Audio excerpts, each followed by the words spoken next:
Imagine being best friends with someone since sixth grade. Sleepovers, secrets, support through every heartbreak. Then one day, on Easter Sunday, she texts you out of nowhere, listing made-up reasons why your friendship is over. No warning. No chance to talk it out. Just dawn. And when I finally saw the truth behind her words, it was clear. She never cared like I did. So yeah, I got revenge, but not the kind you'd expect. You know that one person who just gets you? The one who can make you laugh till you cry? Who you can text at 2 a.m. with your darkest thoughts and you know they won't judge? That was her.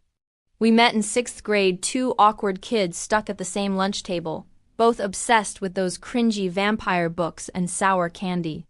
She offered me a warhead. I made a face that almost broke my jaw, and boom, we were inseparable from that moment.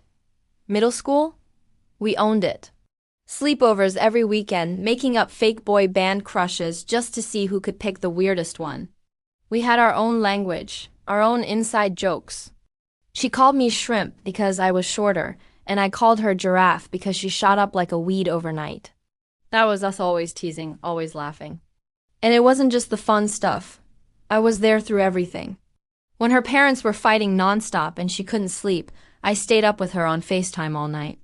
When her first rat died, Bubbles, I'll never forget, I spent an entire recess holding her hand the library, just letting her cry it out. It was freezing, like legit bone-chilling winter, but I didn't care.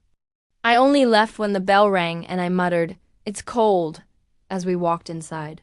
Apparently, years later, that little comment would be used as evidence that I'm cold-hearted. But we'll get to that. She meant the world to me. I trusted her more than anyone. Told her things I wouldn't even write in a diary. Like when I said she's the only person I truly trust, that wasn't a line. That was real. I never wanted anything more than to keep her close and safe and happy. High school didn't change us much, either. We helped each other survive the chaos, bad teachers, worse boys, drama that felt like the end of the world at the time. She'd come over and we de-binged terrible rom-coms and dream about co-authoring a book one day. She wanted to be a writer, and so did I. It was our shared dream, two best friends taking on the world. Side by side with matching pen names and a shelf full of awards, we even started writing our own stories. Hers was fantasy, full of talking animals and magic kingdoms. Mine leaned more personal, grounded, emotional. But we supported each other like crazy. I read through dozens of her chapters, giving feedback, helping her shape her world. She told me she'd read mine when she had time. Spoiler, she never did. Still, I didn't question it. I didn't need anything back. Or at least I thought I didn't, because I loved her like a sister. And when you love someone that deep, you don't keep score. You just show up. Looking back now, maybe I should have noticed how one-sided things really were. But at the time, I felt lucky. I thought I had the kind of friend people wish for. And maybe that's what makes what happened next hurt so much. At first, I didn't notice the cracks. Or maybe I did, but I just brushed them off because that's what loyalty does. It makes you blind to imbalance. Looking back, the signs were everywhere. She never texted first, ever. I was always the one to reach out, to check in, to ask how her day was. And when she did reply, it was mostly to vent. Not talk, not catch up, just unload. It was like I was her emotional storage unit there when she needed to dump everything, but never asked if I had anything to unload too. I'd be going through something, school stress, family drama, nights when anxiety wrapped around my chest like a vice, and I'd message her. She'd leave me on read. Or worse, she'd respond with something like, "Oof, that sucks," and then pivot to talking about her latest writing block or her weird dream from last night. It wasn't always outright cruel. It was passive, dismissive, but it hurt just the same. And still, I made excuses. She's busy. She's stressed. She's not good at emotional stuff. But deep down, I knew. If I mattered to her the way she mattered to me, it wouldn't always feel so one-sided. I remember one time I was really struggling, just one of those days where everything goes wrong. I told her, "I don't feel okay today," and she replied, "That sucks." "Hey, can you read the new chapter I just wrote?" And like an idiot, I did. I read it. Gave her thoughtful feedback. Told her what I loved and where she could tweak things. Meanwhile, she never once asked if I was feeling better. Not once. It wasn't even just emotional stuff. It was small things too. Like birthdays, she'd forget or send a last-minute HBD text with no effort. But I'd spend hours making her custom playlists, baking her favorite cookies, or writing her these cheesy little notes because I knew words meant something to her. I poured myself into that friendship, and she took every time, and yet I never called her out. I told myself I was being a good friend. That everyone loves differently. That maybe she just needed more support than I did. But the truth, I was scared. Scared that if I asked her for more, she'd walk away. And guess what? That fear wasn't wrong. One moment that really sticks out happened during a writing session we had together.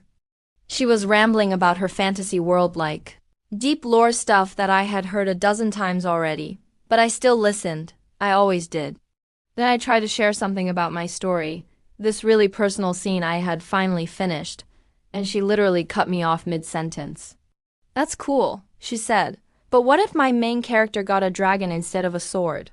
I laughed it off, again, because what else could I do?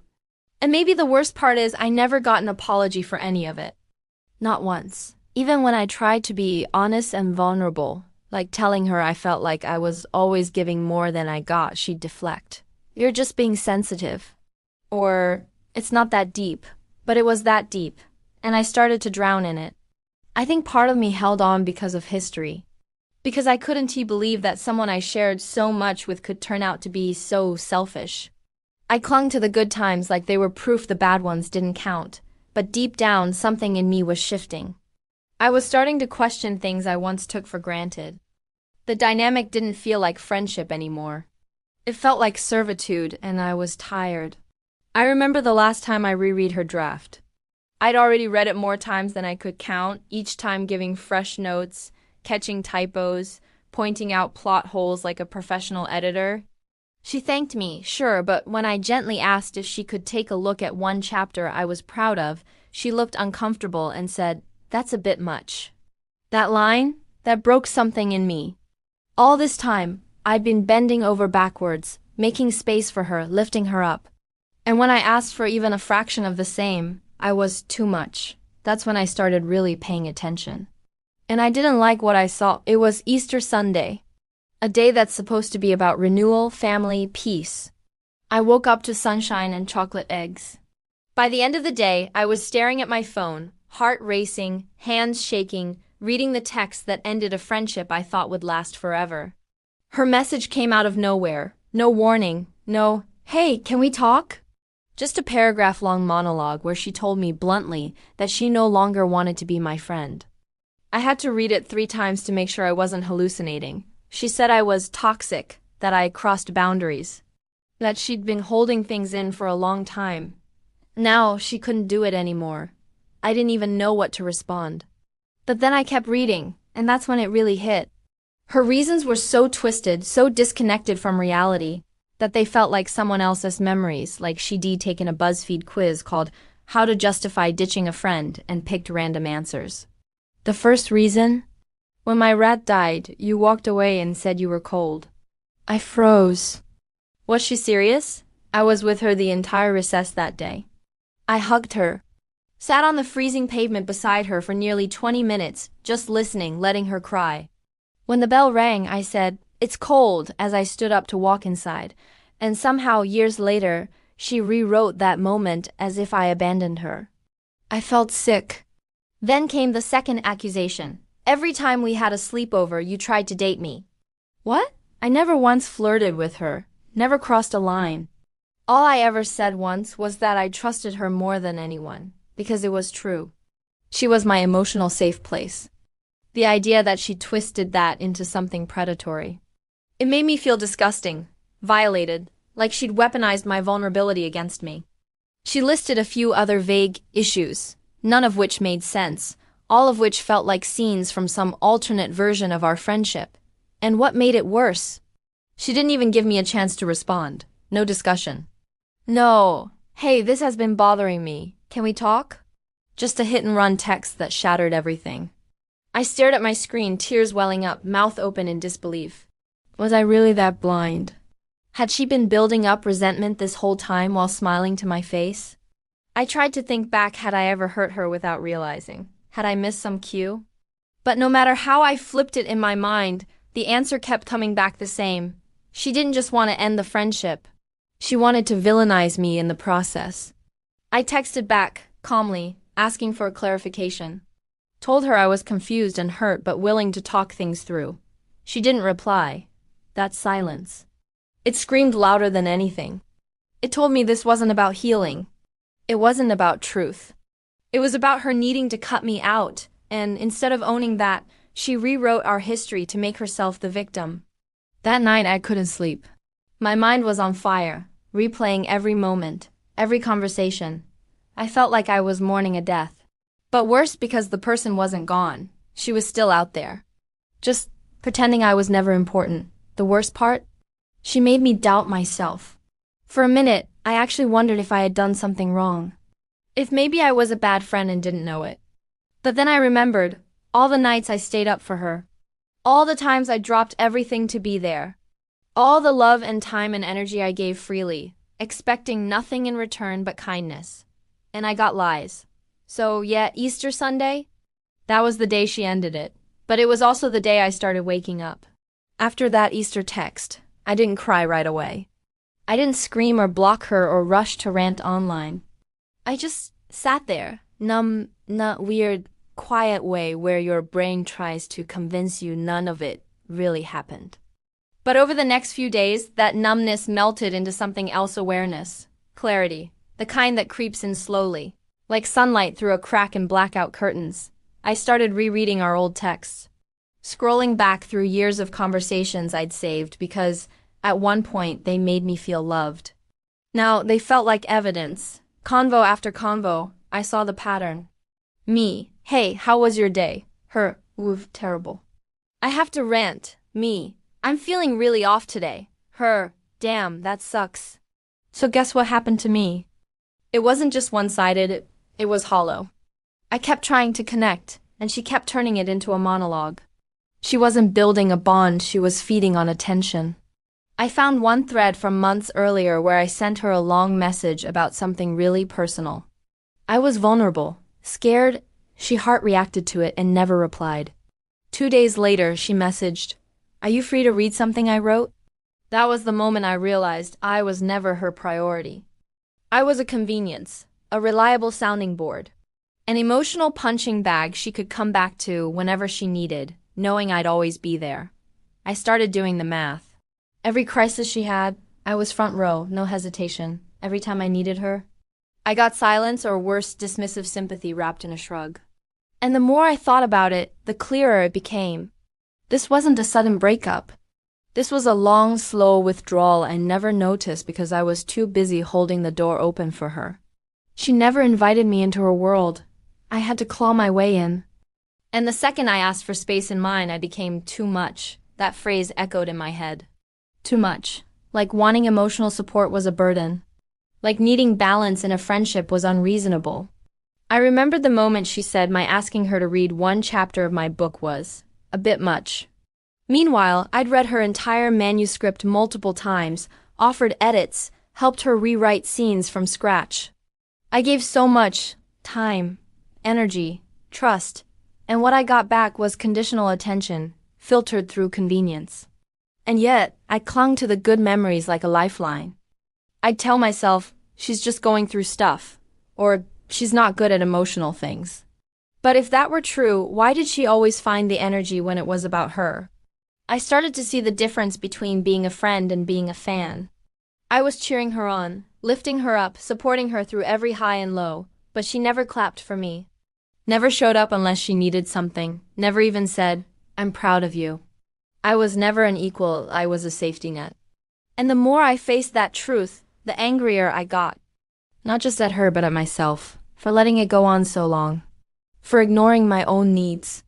For giving so much grace to someone who wouldn't give me a minute of her day unless it benefited her.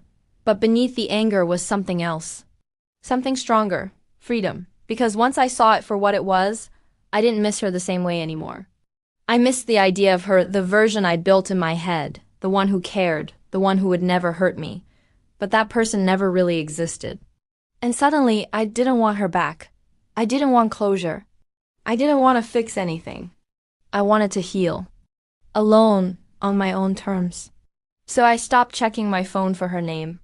I stopped rehearsing conversations I'd never get to have. I stopped wondering what I did wrong because I finally knew. I didn't do anything wrong.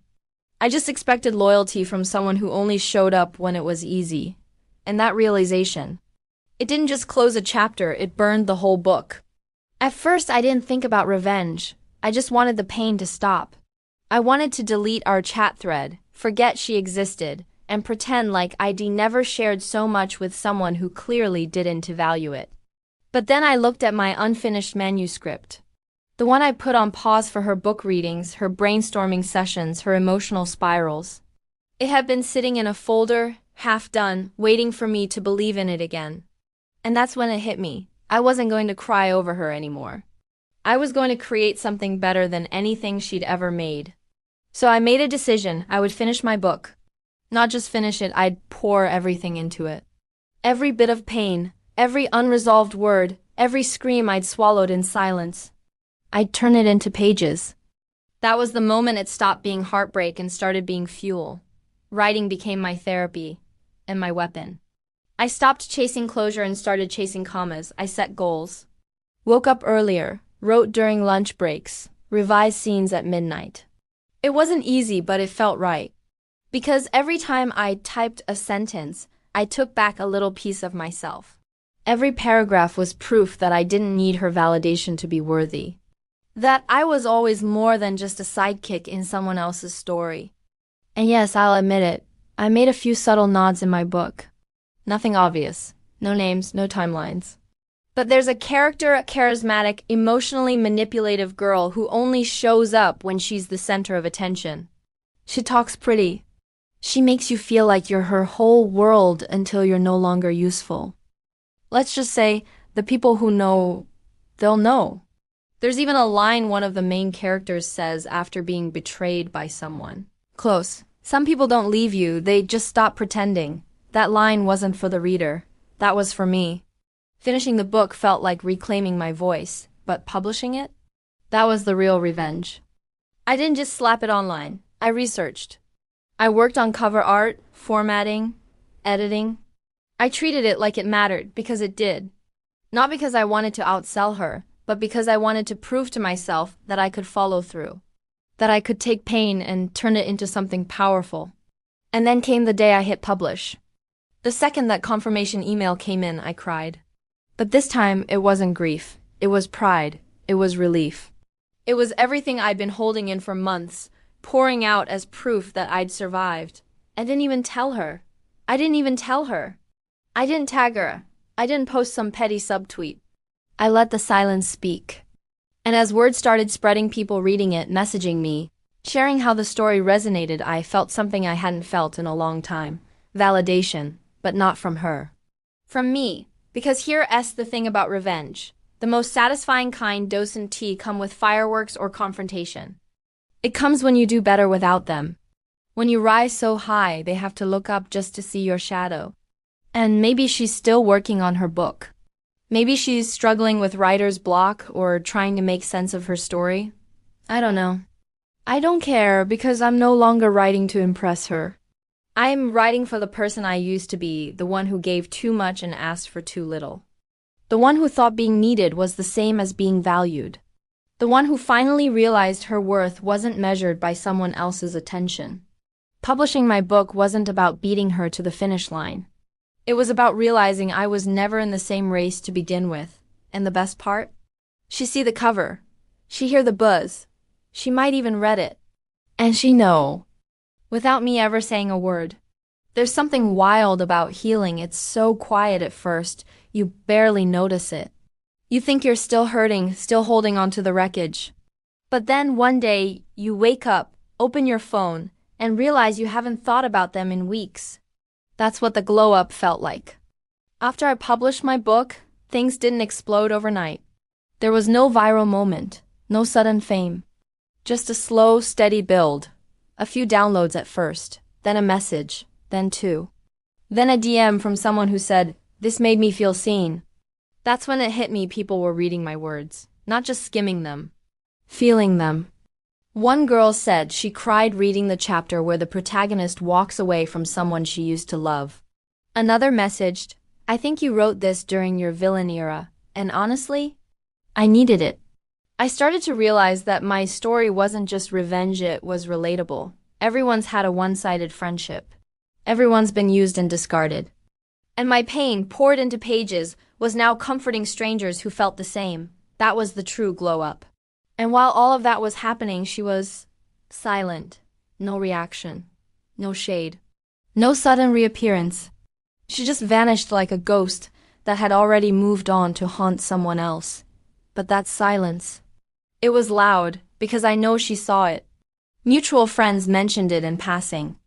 One even asked, "Did you really publish before her?" Like it was some kind of race. And honestly, for a second, I let that petty satisfaction wash over me. Because yeah, I did finish first. But what mattered more was that I finally felt like the main character in my own life. And something else happened. 2 other people started noticing the shift in me. Friends I hadn't spoken to in a while reached out just to say they were proud of me. People commented that I seemed more confident, more grounded. Like I was finally comfortable in my own skin because I no longer felt the need to shrink myself to fit into someone else's world. I no longer felt guilty for asking for support or setting boundaries. I didn't feel weird saying no or choosing myself first. I started writing again, not just one book, but new ideas. New stories. Stories about people who rise from heartbreak stronger, smarter, and more in control of their lives. Stories about soft revenge, earned healing, and the power of walking away. And with every word, I kept growing. I even got invited to speak on a panel at a local writing group. Not a big deal to most people, but to me, it felt massive. Because just a few months earlier, I was doubting if I even had a voice worth listening to. Now people were listening. And if she ever did read my book, if she ever flipped through those pages, searching for pieces of herself, she'd find them. But not in the way she'd expect. Because this wasn't about calling her out. This was about calling myself back in. I didn't need to name names. I didn't need to win some imaginary competition. I just needed to reclaim my story. And I did. So now, when people ask what happened between us, I don't go into details.